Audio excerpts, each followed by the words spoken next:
Grajdanchiklarim, sochlarimni silliq tarab, 1 soat bo'yanib lablarimni qizil pomadachkalar surib olib, kutib yotimman yon boshlab. Nilufar apayli chaqiryaptilar hamma ayol qizlarni.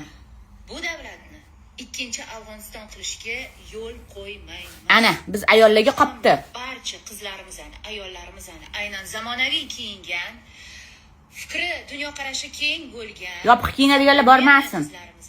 Xohlamayaptilar.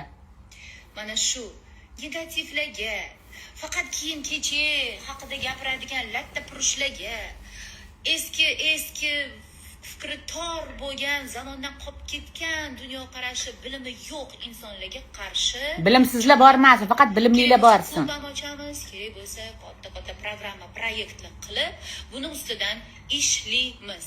Ana. O'zim hissamni qo'shaman. Ana, biz ayollarga qopdi-ey bu narsaga hissamizni qo'shish. O'zbekistonda boshqa odam ishlamayaptimi deyman, Nilufar opaga qopdi-ey. Kinoda ham o'ynadilar, bani sochig'i ham o'radilar, hamma narsa qilib ko'rdilar. Endi Afg'oniston, O'zbekiston qilib, endi xullas nima qilsalar qilyaptilar. Shuncha odam shu xotinni gapiruvdi, indamadi. Shohida opani gapini ninasi bor ekan, uchun bunday tiqib qo'yuvdilar. Og'rig'iga vi-u qilib butun topgan kanaldan chiqib video qilib Shohida opani qidiryapti. Chex milisaxonaga oxirigacha boraman, qamataman. Xuddi Shohida opa odam o'ldirgan u, xuddi Shohida opa buni yechintirib qo'ygan. Chex davomman, Shohida opa Zaynab bir tinga olmayapti Shohida opa. Zo'r o'g'il tarbiya qilib qo'ygan, zo'r proyektlar bilan yuribdi, fikrini bildirdi, bo'ldi, pashol von. Menzimidi, bir tinga olmaydi bu Nilufar opani. Bu bo'lsa o'tmishini ko'lab, odamlar yozinglar o'tmishini, yozinglar, o'tib ketgan 19-asr yozinglar, 21-asrda men bir narsalarni isbotlayman. Bu xotin ji bo'lgan deb yuribdi, musirkalarni titib, o'tmishni titganlar musirka titadi deb. Musirkani kim titadi? Mushular, kuchuvlar titadi. Endi mayli, odam o'ziga yarashadigan ish qiladi. Shohida opa bir tinga olotgani yo'q. Xotinlar, yechingan xotinlar, kanal ochamiz, gruppalar ochamiz, Afg'oniston qilmaymiz, O'zbekistonni boshqacha qilamiz. Xuddi hech kim ishlamayapti, faqat shu xotinga qolgan. Bu xotin o'zi o'zbek emas ekan, O'zbekistonda nonni topib yeb quturibdi-da bu xotin mana. Lekin men o'zbekman. Mani millatimda o'zbek qoni yo'q.